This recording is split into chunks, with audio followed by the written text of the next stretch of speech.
Non government organization, short form में बोला जाए तो एनजीओ, जिसका काम ऐसे लोगों की मदद करना होता है जो खुद की मदद नहीं कर पाते हैं। हम आप जैसे लोग ही एनजीओ स्टार्ट करते हैं, जिनके पास पैसा थोड़ा अधिक होता है या फिर वो डोनेशन लेकर लोगों से लोगों की मदद करना चाहते हैं, वैसे लोग एनजीओ स्टार्ट करते हैं। एनजीओ स्टार्ट करने की एक पूरी प्रक्रिया होती है जो कि आज की इस वीडियो में हम जानने वाले हैं। एनजीओ क्या होता है वो जानने वाले हैं, एनजीओ को किस तरीके से आप स्टार्ट कर सकते हैं। पर उससे पहले हम ये जान लेते हैं कि एक एनजीओ के कौन कौन से काम होते हैं। निवास की सुविधा उपलब्ध कराना, खान पान की व्यवस्था कराना, शिक्षा के लिए सुविधा प्रदान करना, स्वास्थ्य संबंधी सुविधा प्रदान करना, पर्यावरण के लिए कई पहल करना, महिलाओं की सुरक्षा करना, जल का संरक्षण करना। और इसी के साथ कई सारे ऐसे लोग होते हैं जिनके साथ अन्याय हो रहा होता है कानूनी रूप से, और उनकी मदद करने वाला कोई नहीं होता है। उनके पास इतना पैसा नहीं होता है कि वो अच्छा वकील अफोर्ड कर सकें, या ऐसी कई सारी समस्याएं होती हैं, तो उनकी भी मदद करता है एनजीओ। देखिए, एक इंपॉर्टेंट चीज अगर हम जाने तो ये पॉसिबल नहीं है कि एनजीओ को केवल एक बंदा चला सके। मिनिमम इसको रन करने के लिए 7 लोगों की जरूरत तो पड़ती ही पड़ती है। 7 persons compulsory required for NGO.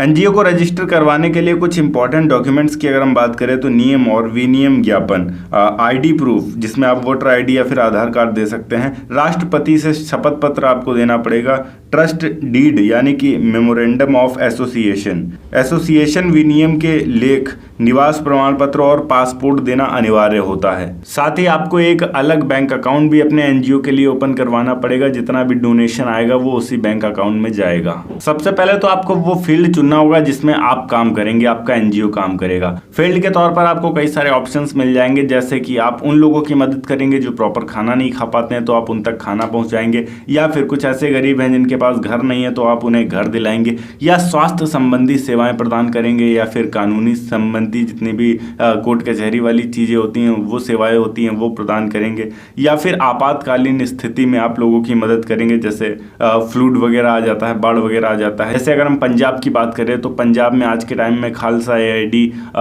Hemkund foundation जैसे कई सारे ऐसे फाउंडेशन हैं जो एनजीओ हैं जो आज लोगों की मदद करते हैं। उसके बाद आपको लोगों को चुनना होगा कि कौन कौन लोग आपके साथ रहेंगे। 7 लोग मिनिमम आपको चाहिए होंगे, और उनको आपको फिर नियुक्त करना है अपने एनजीओ में। कौन सचिव होगा, कौन अध्यक्ष होगा, कौन मुख्य होगा, इस तरीके से आपको उन मेंबर्स को बनाना है अपने टीम के अंदर। ध्यान दीजिएगा, लोग ऐसे आपको चुनने हैं जो निस्वार्थ काम कर सकें। अभी आपको अपने एनजीओ को रजिस्टर करना पड़ेगा। रजिस्टर करने के लिए आपके पास 3 ऑप्शन आते हैं। सबसे पहला ट्रस्ट एक्ट आता है, उसके बाद सोसाइटी एक्ट आता है, देन कंपनी एक्ट आता है। तीनों में से किसी भी एक्ट के अंदर आप अपने एनजीओ को रजिस्टर कर सकते हैं। यदि हम बात करें ट्रस्ट एक्ट की तो हर राज्य में अपने अलग अलग नियम होते हैं, पर ट्रस्ट एक्ट के लिए मेनली आपके पास 2 ट्रस्टी होने चाहिए, जिसके बाद आपको रजिस्ट्रार या फिर चैरिटी कमिश्नर ऑफिस जाकर अप्लाई करना होगा।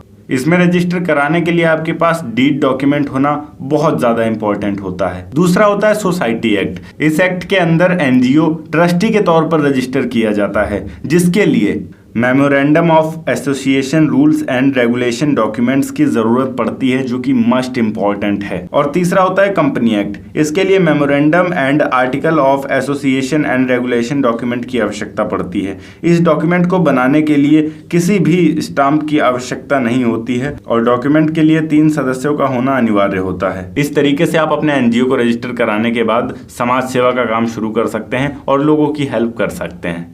उम्मीद करता हूं कि आपको समझ में आया होगा कि आप किस तरीके से एक एनजीओ स्टार्ट कर सकते हैं। अगर वीडियो अच्छी लगी हो तो वीडियो को लाइक करके चैनल को सब्सक्राइब जरूर कर दीजिएगा। मैं मिलता हूं आपको नेक्स्ट वीडियो में एक नए टॉपिक के साथ। तब तक के लिए जय हिंद, वंदे मातरम।